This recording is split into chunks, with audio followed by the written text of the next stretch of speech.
Nobody can even ask, what camera did he use? No, because the story is louder than the technical aspect. Today, I'm reacting to these amazing images. You see, as a beginner photographer, I struggled a lot coming up with ideas, brainstorming beautiful ideas and coming up with all these brilliant ideas. So later on in my photography career, I was introduced to a concept called mood boarding. Now, what is mood boarding? You get pictures or things that inspire you and you put them in a folder, or you can put them in something like a scrapbook. Back in the day before Pinterest, we had what we call scrapbooks. So you could go and look out for magazines, and if you found a beautiful picture, you would cut out that particular picture and put it in a scrapbook. On days you wanted to get some inspiration, you would go back to that scrapbook and look through those particular images. You know, Picasso says, good artists copy, but great artists steal. So what you would do, you would steal an idea from this particular image and steal another idea from this particular image. Then you combine the two ideas in one to create your own original idea in order for you to create something that is unique and beautiful. So that is the role of mood boarding. Basically, it helps you model beautiful concepts and introduce these particular ideas to your photography. So today I'm reacting to the amazing images that have been in my phone for long. Please note, I don't have copyright to these images. They are of those excellent photographers. Now, there is this particular image here. When you look at the way this person framed this image, actually he shot this particular piece with a wide angle lens, and you look at the way this photographer here aligned the model to the building. You look at the sculpture pieces in the back, this version of black and white. I don't know how he did this black and white, but if you're familiar with Nik software, Nik soft gives you different tonalities of black and white. And I think if you use that, you would get this excellent feel of black and white. It gives you different versions of black and white. You can still do this in camera raw, whereby you can even have those blues darken. That's why you have, when you look at this image, the sky is somehow dark. This could have been a blue sky that was somehow darkened in the post-production. But again, if you look at it, it also has a veneer all around this particular picture. I mean, something about black and white. Look at how all these leading lines lead to the model. You cannot get this with a telephoto lens. You can only get this effect with a wide angle lens. And the fact that you went at even a very low angle, you even get that exaggeration of these lines. I'm guessing this person might have shot this particular piece with a 16mm, with a focal length of 16mm. It is sharp, it is crisp, and it is, oh my God, such a beautiful piece. I don't know who the photographer is, but whoever it is such an amazing piece. Let's look at this one now. Now, look at this. Look at how, I know of a photographer who is very good at such images. If you look at a photographer called Jerry Gionis, Jerry is very good with seeing light. Now, I don't know who the photographer of this particular image is, but look at how this photographer played with light. Probably there was a wall casting this straight angular light onto the wall, and he places the bride into a silhouette. This is a fine art piece. I don't know whether it was intended for the bride to have this blurry image, but just imagine if he had shot it at maybe a closed down aperture and we get this bride still more silhouetted, but with that crisp edges. But better still, I love the way this shadow casts onto the wall. It gives you this kind of shape, and you have the silhouette of the bride, at the side. It is really a great story. And the fact that it is in black and white, it challenges your brain to think. You ask yourself, how did this person think of that? Was it by chance? Now, this comes back to how great you are at seeing light. Let's look at another one. Look at this. Now, this is a beautiful studio picture. Now, why am I bringing in a beautiful studio picture? Now, it is the clever way in which this person, used the studio setup to complement the whole image. Now, when you look at the way these particular leaves are getting into composition, they're all pointing back. They're framing, you know, the bride back into the whole composition. And he does the same thing by repeating the same floral pattern at this opposite side of the frame. Basically, you have flowers up here and he repeats the same pattern over here to create what they call rhythm in the whole image. Now, just imagine we didn't have the flowers on the side here, these ones here, and we only had this. I think the picture wouldn't have what we call that kind of rhythm. But what creates rhythm is that we have a repetition of pattern, that we have, you know, flowers in this side of the frame, and we also have them in this other side of the frame. You have a vase here and we get it repeated again, this and this particular side. Now, when you look at the whole image, those are the simple, small things that make these images so amazing, so simple yet so amazing. You don't know what makes you fall for particular images, but these are the principles these photographers follow that make the image so amazing. Let's look at this one now. Now, this one I think is based on the Rococo concept. If you look at Rococo paintings were, look at it as today's glamour photography. What we look at glamour photography and high-end fashion. Now, is it the 18th century? Now, Rococo paintings was much more of that. It was like the glamour photography of those days. It was still based on the concept of luxury, idealism, and all that. You even see it in the French architectural style and Italian architecture style, because those were the centers of art in the Renaissance age and all that, in the Rococo period. Those were the centers of art. So you look at how he places the frames down. Still, remember what we talked about about rhythm and repetition of patterns. Now we have these frames here, and again she introduces, I don't know whether it's a he or she, he introduces the same pattern down here.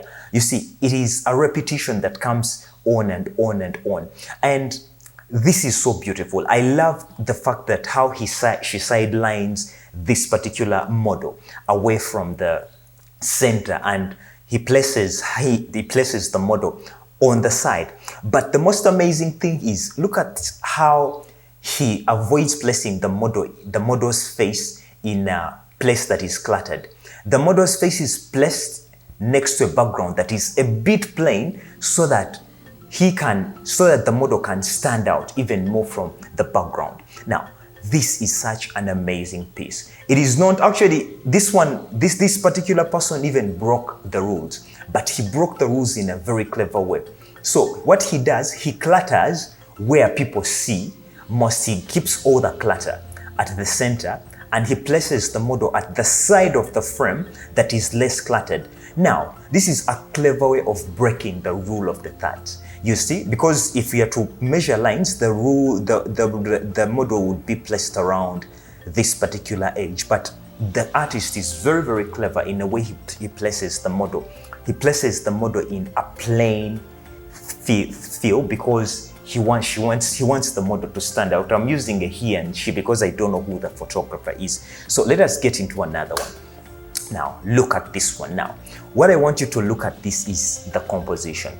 By the way, I have a video that explains how to pose any group photo.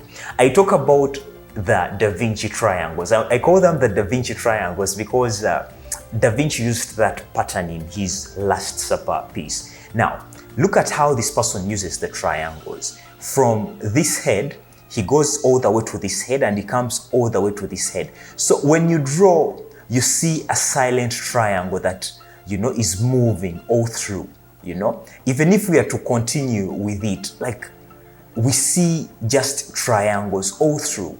Look at that. Isn't that amazing? Isn't that amazing how people compose their images? Like, even if you were to go to use a triangle from this head, yeah, from this head, we move from that head, then we move to this head, then we move to the dog's head, and we go back to the head. You know, still we have those silent triangles. Now, those triangles, actually, if you want to see that video on posing group photos, click the link, I think, in the description or up here in the card so that you watch that video. After watching that video, you will never struggle again, you know, composing such images. Let's look at this one here. Now, This is a beautiful way of using a wide angle lens, this is not actually a fish eye. I'm guessing it's like a 16 millimeter. You have 16 millimeter lens. Basically, what this person does, he goes at a low angle somehow, and he brings the shoe close to the camera. And the good thing about wide angle lenses is that you tend to have things from the foreground all the way to the background in focus. That's why landscape photographers love wide angle lenses. Now, this is a beautiful way of really exaggerating or of creating an artwork using your wide angle lens. Isn't this amazing? Look at the composition.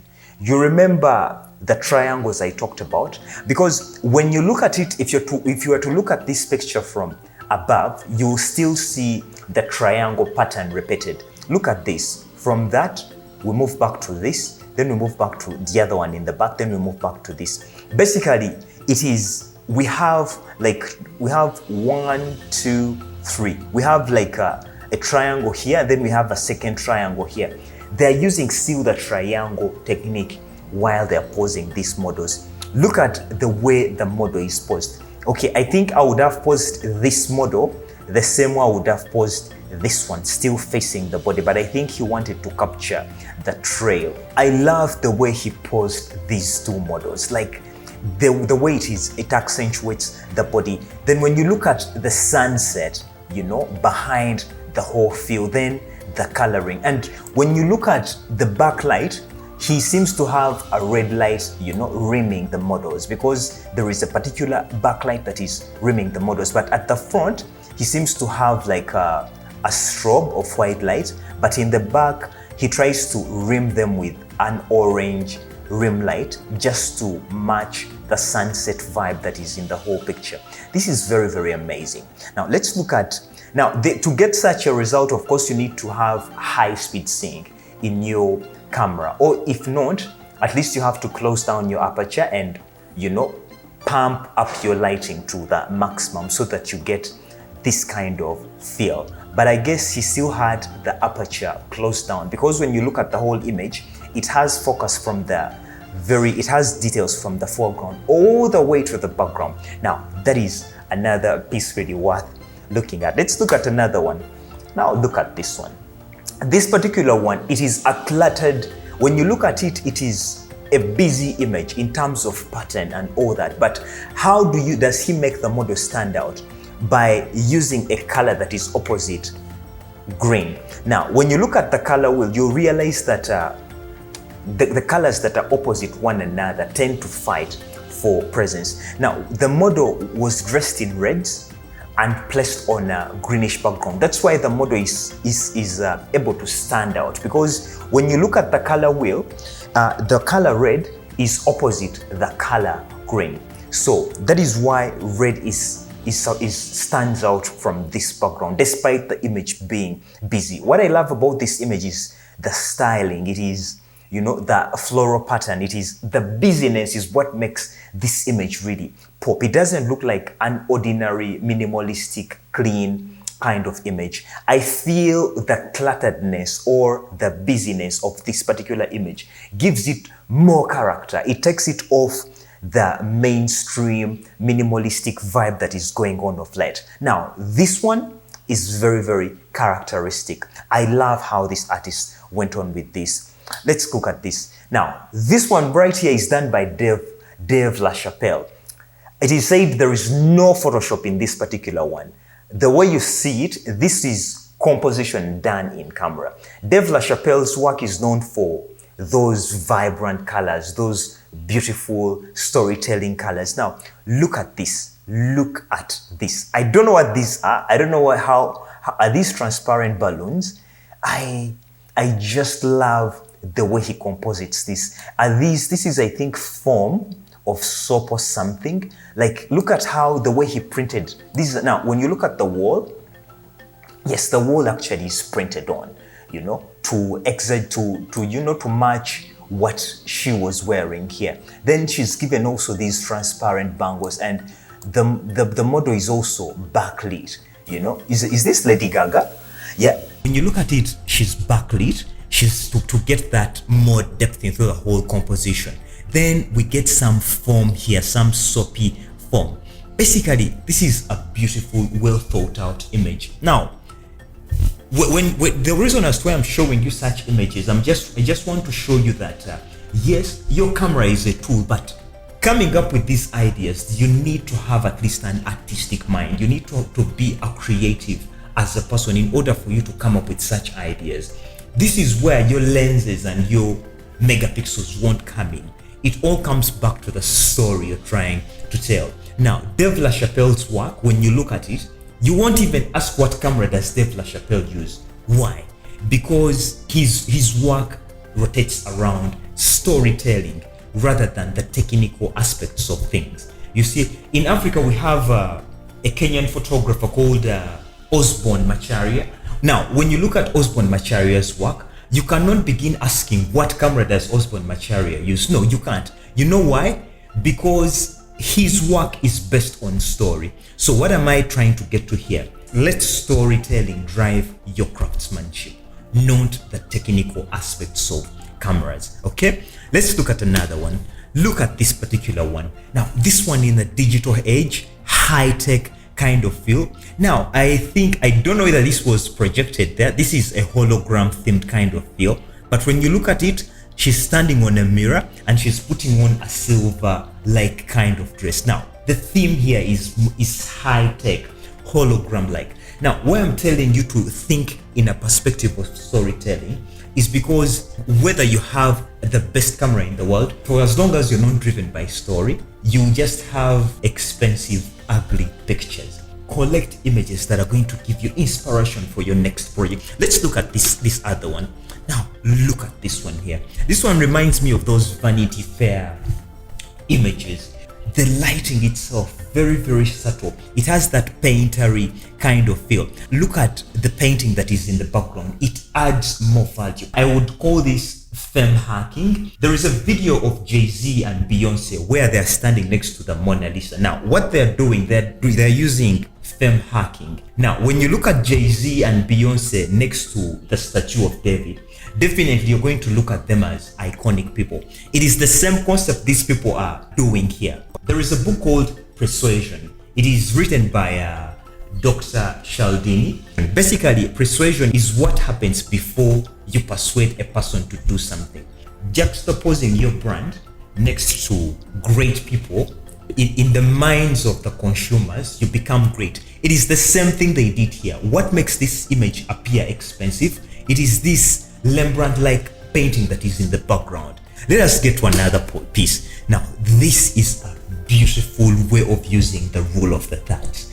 Look at how beautiful this is. Now, even if you divided this into 9 different squares, you're going to realize that this artist really positioned the main subject at these points of the rule of the thirds. This is a clever way of using the rule of the thirds. This is a beautiful piece. And when you look at the retouching, I don't know whether he replaced the sky, but it looks like it was replaced. Then he did, of course, some sharpening. There is a veneer all around the image. We see some burning and dodging around the edges here. Yeah, then he does an overlay of sorts over here, I think a smoke overlay. Then still we see some burning and dodging taking place around this area.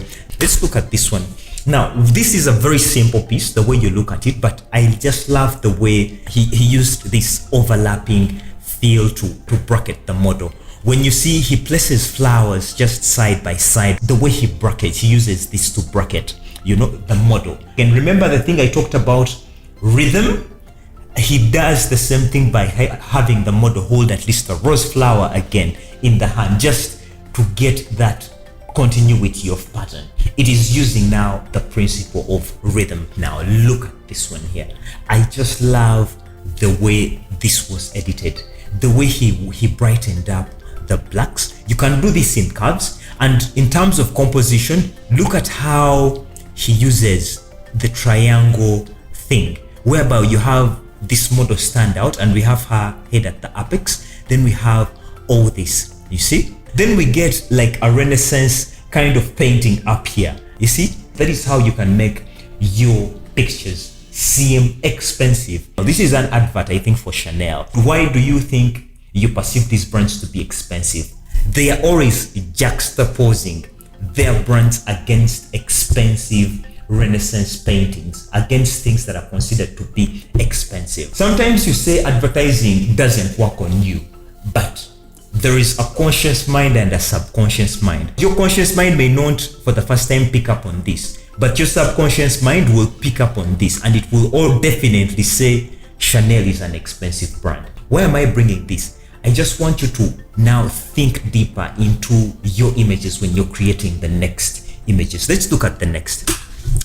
Whoa, this is a beautiful piece. I think this is from Asia. The way he uses this particular decoration to frame out the kid. Look at the styling. Look at the way he uses the browns and grays. Like, it's such a beautiful piece. The way this person uses the browns and leathers to create such an amazing piece, man, it is so unbelievable. Isn't this so amazing? Look at how he uses the textures, the texture the kid is putting on. Like, you get that variety. You have this sweater in contrast to something that is a bit soft, you know, like this contrasting patterns in terms of texture. Look at the texture here. Look at this. It is that variety in texture that really makes this image stand out. The framing, the simplicity, the background is, man, he gives you something busy here, then he gives you a breath of fresh air when you look at just up here. Isn't that amazing, guys? A normal person would definitely just crop it around here, but I feel it is now this space, this illusion of space, that gives it a feel of luxury. This is a beautiful way of making your model stand out. I love the fact that this photographer really showed us the behind the scenes, whereby he has a top rim light coming from the exact opposite direction of where his key light is coming from. This is very, very beautiful. And when you look at the whole image, he shoots from the shadow area. Look at this. Do you see that the inverted triangle light on this side of the cheek? Now, this is called the Rembrandt kind of lighting. Now, whereby you have the light hitting from the opposite direction. This is actually a Hollywood technique. When you look at most of the Hollywood movies, they light the subjects like this. So if you want to get a cinematic feel to your images, this is a beautiful lighting setup you would go by. Of course, this is not a lighting video. I have actually a lighting course, a lighting secrets course. I'll leave a link to it in the description below here so that you go and look at the full lighting secrets course. But this is a cinematic way of lighting. So the photographer stands on the shadow side of the image as the lights are 45 degrees away from the camera. This is very, very beautiful. Let's look at another one. This is a beautiful backlit image. This is an image you can of course do with beautiful French windows for as long as you have backlight hitting the subject from the back. Look at the way she sharpened this particular image, like the sharpness, now the burning and dodging, the way she brought back details. If you have Nik software, there is something they call detail extractor. You can still use the same technique to bring back those beautiful detail. Actually, still within Nik software, you can again get that tonal contrast whereby you bring back those details. And how she thought of putting it in black and white amazes me. Look at the pose. Actually, the bride is made to sit with a straight, back so that the neck is more exposed. When somebody sits with a straight back, her neck is more exposed and the shoulder line somehow relaxes. Now, this is the way the bride was made to sit. The whole piece looks very graceful, like makes you feel something. Your pictures are supposed to make the people you're photographing feel something. Let us look at this. This is a beautiful way of using a wide angle lens. If you remember the other image we talked about, the first one I showed you, this is another beautiful way of using a wide angle lens and again playing with the perspective. And again, when you're shooting with the wide angle lens, in order for you to get that exaggeration really come off very well, you slightly go a little bit below so that you get a bit of foreshortening. Now, if this person stood up actually a little bit higher, the legs would have appeared instead much bigger and much longer. They look more distorted. When you look at the thigh from the side, it appears long. But when you look at it from the front at a low angle, naturally by perspective, you get what we call foreshortening. It instead appears like a circle. Now, when you look at this, it is now egg-shaped because of the foreshortening. This is done by Lisa Marie. Now, this is a beautiful screenshot I took of her Instagram. What I love about this picture is how she uses natural light and how she uses textures. Look at this. Look at how the patterns fall onto her. Now, her use of color. If you look at the way the color wheel works, and you look at the way which colors are opposite to one another, you see this orange and teal feel that is, that is happening all around here. The color of this then has skin tones, how she pops off the background, the color combination, how she chose this color and how she made her wear this kind of color. She stands out because when you look at the color wheel, this color is a direct opposite of this. This is why they work together so well. And then when you look at the way these patterns fall onto her face, they just turn this whole photograph into a fine artwork. This is so beautiful. Big up Lisa Marie. This is so beautiful. This is another beautiful way of using the rule of the thirds. Now, what do I mean when I say rule of the thirds? Basically, now rule of the thirds is where you imagine you have two lines dividing the vertical part and two lines dividing the horizontal part equally. Now, with the rule of the thirds, you have your main subject, lying on one of those lines. Some of you may say, well, Oscar, no, for me, I don't play by the rules. Why I would tell you that it is good to learn the rules is because when you learn how to use the rules, breaking them in a creative way becomes super easy. But again, pictures shot using the rule of the thirds have been proven to be considered more beautiful than pictures that are not shot following those composition rules. So this is a beautiful way of learning composition. Look at this. This is a beautiful way of using contrast. Now, imagine it was a celebrity here. You see, they get all the men dressed in black, and how do they make the lady stand out? They put her in a red dress. I've seen Diamond Platnumz use, for those of you who are in Africa, there is an artist called Diamond Platnumz, a very big artist, using contrast a lot. Then there is another video of Kendrick Lamar, where he's the only person with hair, but he's surrounded by people that are bald. Kendrick Lamar has a lot of beautiful compositions that you can look at as an artist and get inspiration from. He's one of the few artists whose videos I look at and I'm like, okay, this guy went an extra mile. Kendrick Lamar, Kanye West, when you look at most of their videos, there is a lot of stuff to pick from, especially if you're a photographer. The composition that is within those music videos is very amazing. Look at this particular one. You remember when I talked about the creative way of using rule of the thirds? Okay, now this person here now did not this time use the vertical line, because when you look at it, the couple is almost centered, yeah? But if you're to divide this into different squares, you realize that the faces of the couple lay onto the horizontal line of the rule of the thirds. And I think it is very intentional. The reason as to why you see the couple first, even though they don't even take a third of the whole composition, is because they are placed on that particular line. And then we have the lines of the veils just come all the way back to the couple. Of course, he did some liquefying, and when you look at here, and he also did some burning and dodging into certain parts of the couple just to emphasize the line, especially this particular part. But this is a beautiful image, such a beautiful image. And when you look at the expression of the couple as well, you're seeing energy, you're seeing engagement. So whoever the photographer is, this is a beautiful image. It's a powerful image. It's a beautiful way of playing with emotion, rule of the thirds, and of course, a beautiful way of using rule of the thirds. Very amazing. Look at this image. Now, this one here, I just love using the overlapping effect and the framing, using natural frames basically.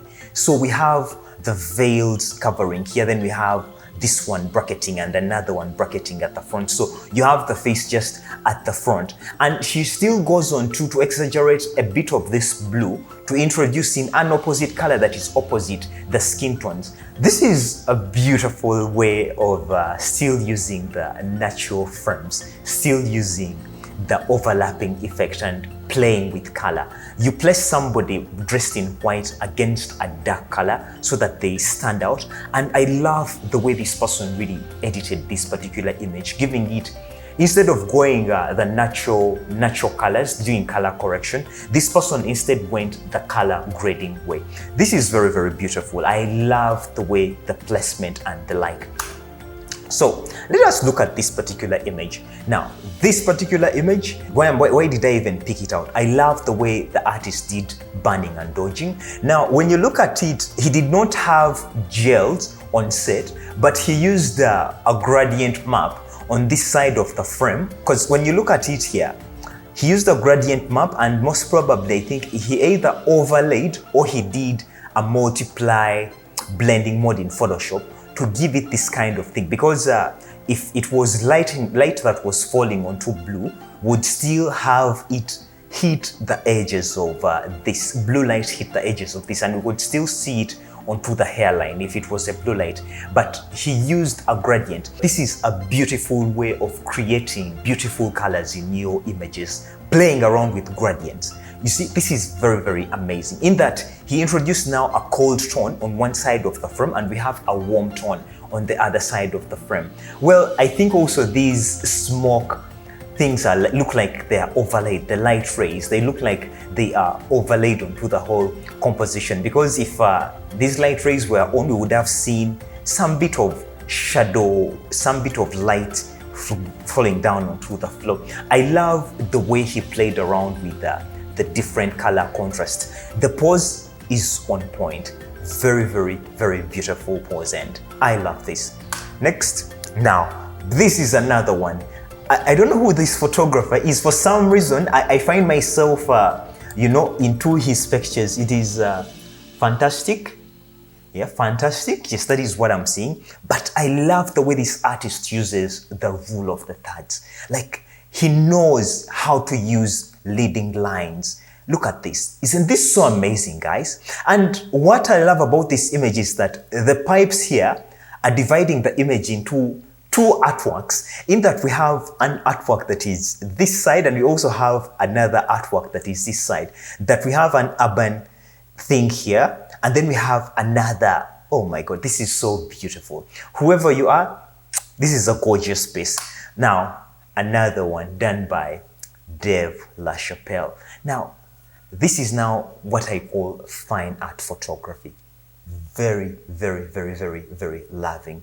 Look at this. It's, if you've looked at paintings of the Renaissance age done by Michelangelo, for example, that image of Birth of Venus, such artworks. Now, these artworks of Dave LaChapelle remind me of such artworks. Do you see how he uses color? Why did I bring out this image? Is that this gentleman here is, when you look at it even, you realize that it is the background that is in focus, but the main subject themselves are not in focus, they are blurry. This is intentional. This is intentional. When you look at it, they are blurry, but they are given these bluish kind of pink tones so that they are a total opposite of the green background. Now, this blurriness, I feel, gives them that angelic kind of feel. They don't look like, they look supernatural. The blurriness, I don't know, it is my interpretation, but the blurriness of these main subjects, it makes them appear supernatural humans. They are not humans. That's why they are blurry. It is only the nature that is surrounding them that is crisp, that is in focus. Dave LaChapelle, this is beautiful. I don't know even whether you'll even ever watch this. I look at this guy's work and I'm like, I just want to tap into his brain and just get to know, how does this person even come up with these brilliant ideas? Like, this is amazing. Nobody can even ask, what camera did he use? No, because the story is louder than the technical aspect of the images. And that is where I would want to see your photography go. I want the story you're telling to be bigger than the technical aspects of your photography. If you're still being asked up to today what camera you're using, it tells you your pictures still have a long way to go. People have to go away from that level of asking you what camera you're using to just admiring the artwork. Okay, let's look at this. Now look at this one. This is another one of Dave LaChapelle. I love the way he uses color. My God, this, I'm even tongue-tied. Let me go to the next one. Still, do you remember the other image we looked at of Dave LaChapelle, the one that had soap and foam? Look at this beautiful image. It is all done under pink light, the prints on the wall, you know? I don't know whether this is a graffiti thing or it's, but it looks like graffiti. It looks like graffiti spray on the wall. Then he brings back, he makes her wear a transparent dress, you know? And oh my God, Dave, beautiful work. Still the same piece. Now, this is still done by the same artist, but if you remember that particular artwork of the Birth of Venus, look at the way he poses this particular, this person. Like, is this Lady Gaga? I don't know, but look at the pose. It reminds me of, it depicts this particular person as a Venus. Well, for those of you who don't know Venus, Venus is like is a Roman goddess. This kind of composition makes this person really stand out. The use of color, the use of pinks, my God, this is so beautiful. But again, when you look at these particular things, I don't know why they have a sink and a silver toilet here, but this is so beautiful. I don't know what he was trying to say here, but it is polarizing. It is not an ordinary picture. It makes you think. I think that is that for today. I have done enough of the photo reaction. If you still want me to do more of such reactions, tell me in the comments below. And if you have pictures you would want me to react to, of course, just send me an email. Just check my about page and hit me in my email and send me those pictures you would want me to react to.